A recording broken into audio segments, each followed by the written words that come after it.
दूसरी तरफ एक गांव में एक पंडित रहता था जिसकी पत्नी को 10 साल से कोई भी औलाद नहीं हुई थी। पंडित भगवान भोले नाथ का बहुत बड़ा भक्त था। वह रोज भोले बाबा की पूरे श्रद्धा विश्वास से पूजा अर्चना किया करता था। इसके अलावा वह गरीबों और साधु संतों को भोजन भी करवाता था। एक दिन भगवान शंकर पंडित की सच्ची भक्ति और पुण्य कर्मों से प्रसन्न होकर पंडित को दर्शन देते हैं। पंडित भगवान शंकर के दर्शन पाकर बहुत प्रसन्न होता है। भगवान शंकर बोलते हैं, मैं तुम्हारी सच्ची भक्ति से बहुत प्रसन्न हो, बोलो क्या वरदान दूं तुम्हें। पंडित एक पुत्र की मांग करता है। भगवान शंकर तो अंतर्यामी थे, वह भूत भविष्य भले से ही जानते थे कि पंडित क्या वरदान मांगेगा। इसलिए उन्होंने पंडित को पुत्र देने का वरदान देने से पहले ही यह बता देते हैं कि यह पुत्र सिर्फ 11 वर्ष ही जिएगा, उसके बाद मर जाएगा। यह जानने के बाद भी पंडित कुछ नहीं बोलता, क्यों कि उसे अपनी भक्ति पर पूरा विश्वास था कि भगवान अपने भक्त के साथ कभी अनन्य नहीं होने देंगे। यह सोचता हुआ पंडित पुत्र का वरदान मांग लेता है। भगवान शंकर पुत्र का वरदान देकर वहां से गायब हो जाते हैं। अगले 9 महीने बाद पंडित के घर पुत्र का जन्म होता है। इधर पंडित यह जानते हुए भी कि यह 11 साल से अधिक नहीं जिएगा, फिर भी प्रसन्न रहता है। यह बात पंडित घर में किसी से भी नहीं बताता। यह वही डाकू है जिसने 11 साल के बच्चे को चाकू से मारा था और अब एक पंडित के घर पैदा हुआ जो कि सिर्फ 11 साल ही जिएगा। इधर पंडित अपने बेटे को धर्म कर्म पूजा भक्ति की सभी शिक्षाएं दे देता है। पंडित अपने बेटे का नाम शंकर रखता है। देखते ही देखते दिन बीतते गए। शंकर को 11 साल पूरे होने में सिर्फ 1 महीना ही बचा था। पंडित शंकर के मामा को तुरंत घर बुलवाते हैं और खूब सारा धन देकर काशी जाने को कहते हैं। पंडित धन देते हुए बोलता है कि वहां शंकर के हाथों 28 दिनों तक यज्ञ करवाना, साधु संतों को पूरी श्रद्धा से भोजन करवाना और पूरी विधि अनुसार महामृत्युंजय के मंत्र का जाप करते हुए 28 दिनों तक रोज सुबह भगवान शिव की पूरी श्रद्धा से विधि अनुसार पूजा करनी है। अगले ही दिन मामा और शंकर धन लेकर काशी के लिए निकल पड़ते हैं।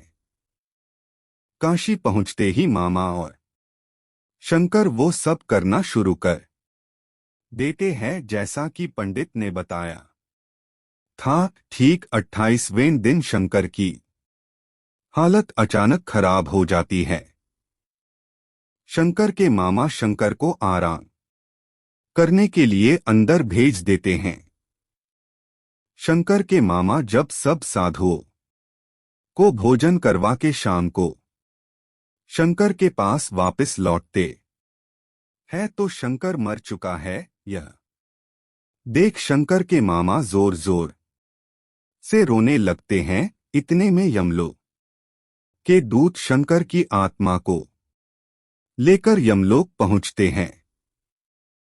यमलोक में चित्रगुप्त जैसे ही शंकर के पाप पुण्य के लेखे की किताब खोलते हैं तो चकित रह जाते हैं और जोर से बोल उठते हैं, असंभव, अद्भुत। ये 2 शब्द बोलते ही चित्रगुप्त कुछ देर तक तो यूं ही मौन खड़े रहते हैं। फिर कुछ देर बाद चित्रगुप्त ऊंचे स्वर में यमदूतों को आदेश देते हैं कि तुरंत अभी शंकर की आत्मा को शंकर के शरीर में डालकर आओ।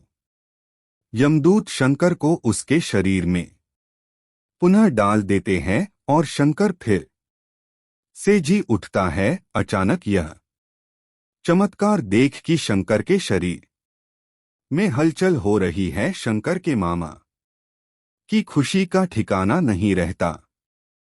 वहां यमलोक में इस बात को लेकर यमराज चित्रगुप्त से सवाल करते हैं कि यह कैसे हुआ। तब चित्रगुप्त जी बताते हैं कि जब मैंने किताब खोली तो उसमें शंकर के द्वारा किए गए पुण्य कर्मों, भगवान शिव की आराधना और हवन जैसे शुभ और भक्ति की शक्ति से शंकर की कुंडली में जो उसके पिछले जन्म के पापों की वजह से मृत्यु का जो योग बना था वह योग खत्म हो चुका था। इसी के साथ शंकर के पुण्यों का लेखा सबसे अधिक था, जिस वजह से शंकर की उम्र बढ़कर 90 साल हो चुकी थी।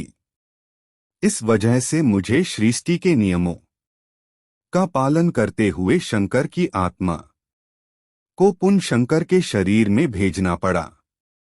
इधर शंकर के मामा पूरे हर्षो उल्लास के साथ आंखों में खुशी के आंसू लेकर शंकर को लेकर घर पहुंचते हैं तो शंकर को जिंदा देख शंकर के पिता इतना खुश होते हैं मानो उन्हें नया जीवन मिल गया हो। तब शंकर सबको वो सब बातें बताता है जो उसके साथ यमलोक में हुआ। यह सुन सभी का भगवान के प्रति श्रद्धा और विश्वास और बढ़ गया। इतना बोल ब्रह्मा जी अपनी कहानी समाप्त करते हैं। अब नारद जी को अपने सभी प्रश्नों का उचित जवाब मिल चुका होता है। तो देखा दोस्तों, हमें इस कहानी से बहुत कुछ सीखने को मिलता है। अपने जीवन का उद्धार चाहते हो तो हमेशा प्रभु की भक्ति करो, निस्वार्थ भाव से लोगों की सेवा करो, कभी बुरे कर्म न करो। प्लीज मेरे चैनल को सब्सक्राइब करें हिंदी कहानी।